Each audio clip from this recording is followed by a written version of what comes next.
ایک عورت ہر صبح 2 چپاتیاں پکایا کرتی تھی، ایک اپنے گھر والوں کے لیے، ایک دوسری وہ اپنی کھڑکی کی سل پر رکھ دیتی تھی تاکہ کوئی بھی راہگیر یا ضرورت مند اسے اٹھا کر کھا سکے۔ جب وہ دوسری روٹی کھڑکی پر رکھتی تو اپنے لاپتہ بیٹے کے لیے رو رو کر دعا بھی کرتی، جو کئی ماہ سے غائب تھا اور اس کی کوئی خبر نہ تھی۔ کچھ ہی دنوں میں اس نے محسوس کیا کہ ایک جھکی کمر والا بوڑھا آدمی روز روٹی اٹھاتا ہے اور جاتے جاتے ایک ہی جملہ دہراتا ہے کہ جو برائی تم کرو وہ تمہیں لوٹ کر آتی ہے، اور جو بھلائی تم کرو وہ واپس تم تک پہنچتی ہے۔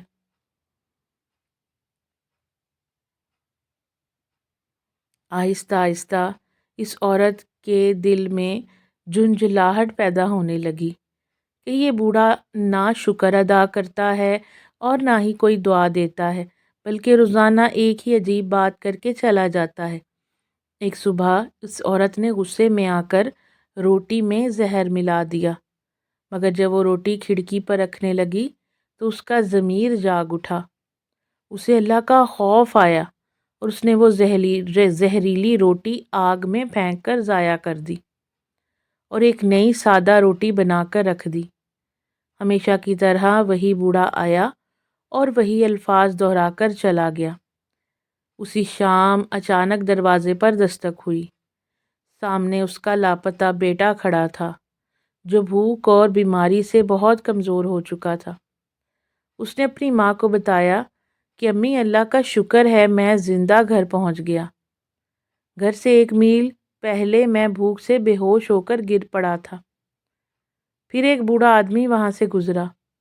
اس نے مجھے اپنی واحد روٹی دی اور کہا کہ نوجوان، تمہیں اس کی مجھ سے زیادہ ضرورت ہے۔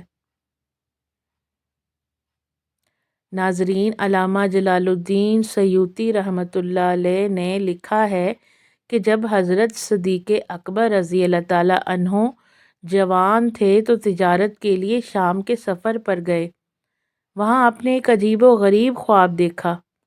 ایک راہب نے اس خواب کی تعبیر بتائی کہ تمہارے شہر مکہ میں اللہ تعالیٰ ایک نبی مبعوث فرمائے گا اور تم ان کے وزیر اور ان کے پہلے خلیفہ بنو گے۔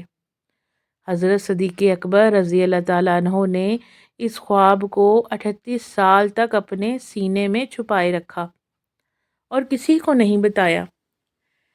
جب نبی کریم صلی اللہ علیہ وآلہ وسلم نے مکہ میں نبوت کا اعلان فرمایا تو حضرت صدیق اکبر نے حضور صلی اللہ علیہ وآلہ وسلم کی خدمت میں حاضر ہو کر دلیل مانگی۔ نبی اکرم صلی اللہ علیہ وآلہ وسلم نے فرمایا کہ میرا دعویٰ نبوت کی دلیل وہی خواب ہے جو تم نے شام کے سفر میں دیکھا تھا اور آج تک کسی کو نہیں بتایا تھا۔ یہ سن کر حضرت صدیق اکبر رضی اللہ تعالیٰ عنہ فرتے جذبات سے نبی اکرم صلی اللہ علیہ وآلہ وسلم سے لپٹ گئے اور کلمہ پڑھ کر ایمان لے آئے۔ ناظرین، ماہرین کے مطابق روزانہ 30 منٹ کی چہل قدمی آپ کے دل کی صحت کے لیے بہترین ہے اور یہ بلڈ پریشر کو قابو میں رکھتی ہے۔ ادرک آپ کے مدافعاتی نظام کو بہتر بنانے میں بہت مدد دیتی ہے۔ اگر آپ روزانہ رات کو 2 لونگ کھا کر 1 گلاس نیم گرم پانی پیتے ہیں تو اس سے تیزابیت، قبض اور پیٹ کے تمام مسائل ختم ہو جاتے ہیں۔ اس سے ہڈیاں مضبوط ہوتی ہیں اور جسم کا خون صاف ہو جاتا ہے۔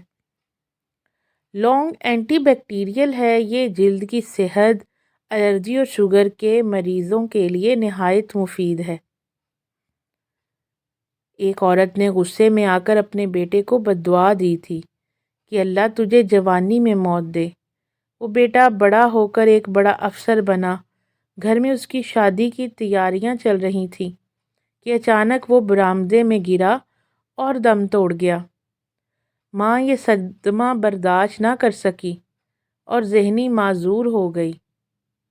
مولانا رومی فرماتے ہیں کہ اپنے الفاظ بلند کریں، اپنی آواز نہیں، کیونکہ پھول بارش سے اگتے ہیں، گرج چمک سے نہیں۔ خاموشی اللہ کی زبان ہے، باقی سب کچھ محض ترجمہ ہے۔ تم قطرے میں سمندر نہیں ہو، بلکہ تم وہ سمندر ہو جو ایک قطرے میں سمایا ہوا ہے۔ زخم وہ جگہ ہے جہاں سے روشنی تمہارے اندر داخل ہوتی ہے۔ تم اس لیے غمگین ہو کیونکہ تم اپنی زندگی میں صرف کانٹے دیکھ رہے ہو، حالانکہ باغ کا مالی ان کانٹوں کو ہٹا کر تمہارے لیے گلاب اگا رہا ہے۔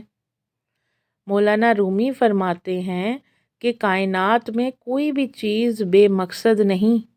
تمہارے دل کا ٹوٹنا دراصل اللہ کا تمہیں پکارنا ہے۔ ناظرین، اس ویڈیو میں فراہم کی گئی تمام طبی معلومات اور نسخے عام آگاہی کے لیے ہیں۔ یہ ہر انسان کی طبیعت اور صحت مختلف ہو سکتی ہے، لہٰذا کسی بھی نسخے کو باقاعدگی سے اپنانے سے پہلے اپنے معالج یا مستند ڈاکٹر سے مشورہ ضرور کریں۔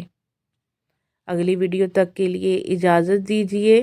چینل کو سبسکرائب کرنا مت بھولیے۔ اللہ حافظ۔